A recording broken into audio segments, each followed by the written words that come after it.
Et si on encourageait des pauses numériques pour mieux se reconnecter à soi-même et aux autres?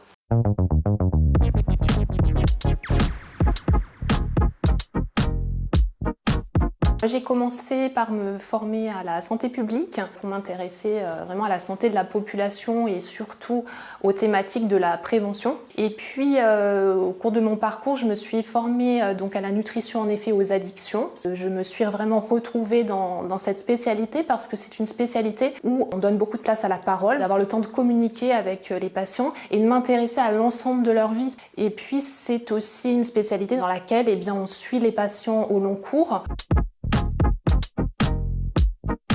Parce que les chiffres parlent en fait. L'usage intensif, le fait de communiquer en ligne presque toute la journée avec les amis ou d'autres personnes. Et on voit qu'à l'âge de 15 ans, ça concerne 50% des filles, 40% des garçons. Et l'usage problématique, c'est-à-dire donc un usage qui va avoir des conséquences, qui va poser problème, cet usage problématique concernait 11% des filles et 5% des garçons, toujours à l'âge de 15 ans. Donc c'est vraiment une problématique de santé publique. Dans mon ouvrage, le but, c'est pas non plus de diaboliser. Évidemment, je parle des dangers, mais je pense que tout est question d'équilibre. Les jeunes, ce sont des digital natives. Maintenant, ils sont nés avec ces nouvelles technologies et ils ont des ressources aussi que n'ont pas forcément les autres générations pour trouver un équilibre. L'addiction aux réseaux sociaux n'est pas reconnue encore officiellement. On ne va pas le retrouver dans le manuel de référence en santé mentale qui est le DSM-5. Pourquoi on commence à parler d'addiction? Parce que les personnes qui viennent me consulter vont présenter des signes qui sont vraiment similaires aux symptômes que peuvent avoir des personnes qui ont des addictions aux jeux vidéo par exemple. Aussi intrinsèquement dans le cerveau, le fait de recevoir des likes, toutes ces interactions sur les réseaux sociaux, ça vient activer notre circuit de la récompense et ça va entraîner un shoot de dopamine, ça va favoriser du plaisir, de la motivation et ça incite à répéter le comportement. Le C, c'est pour le craving, donc c'est une envie vraiment irrépressible d'aller sur les réseaux sociaux. Le O, c'est pour l'obsession. Le N, c'est pour la nécessité croissante. Il y a la notion de tolérance. La personne a besoin d'augmenter son temps passé sur les réseaux sociaux pour ressentir le même plaisir, la même satisfaction.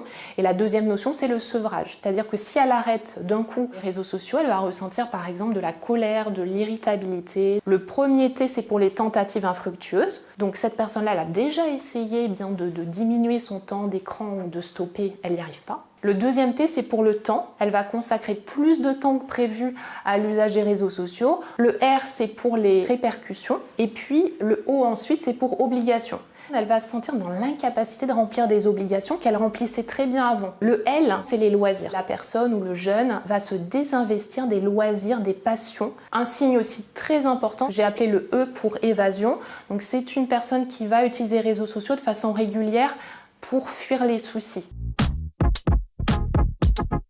Début juillet, il y a une loi qui prône la suppression des écrans dans les établissements d'usage collectif pour les enfants jusqu'à l'âge de 6 ans. Quand je dis zéro écran, c'est les smartphones, c'est les tablettes, c'est les télévisions. Parce qu'on se rend compte que sinon, ça impacte le développement de l'enfant. Ça peut avoir aussi une toxicité au niveau de la rétine. Après, je pense que l'interdiction chez les adolescents des réseaux sociaux, l'interdiction déjà favorise la transgression. Je prône plutôt une éducation au numérique, déjà des parents et même avant dès le projet de grossesse d'éduquer sur le numérique. Et je prône aussi une prise de conscience des parents et de l'entourage des enfants de leur rapport aux écrans et aux réseaux sociaux parce que l'enfant, il apprend par mimétisme.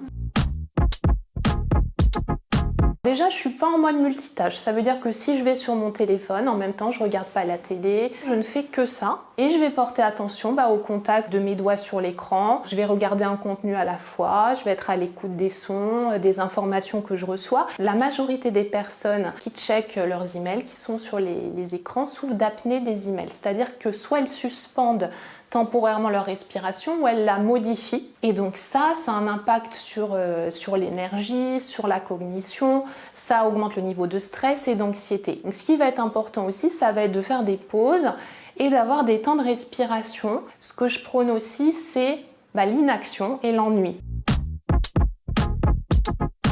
Je me suis sentie il y a quelques années un petit peu en difficulté sur les réseaux sociaux. Je trouvais que j'y passais beaucoup de temps et moi c'est mon auto-saboteur. C'était un petit peu l'impression que les likes entraînaient une certaine validation, encourageaient l'estime de moi en fait. Et puis après je me suis rendu compte que c'était c'était pas comme ça que je devais nourrir ma propre confiance en moi. J'ai travaillé aussi en développant des passions comme la danse. J'aime beaucoup danser. La passion va nourrir notre vie sur le plan psychique, sur le plan social. Elle va vraiment la bonifier, alors que les addictions vont l'affaiblir.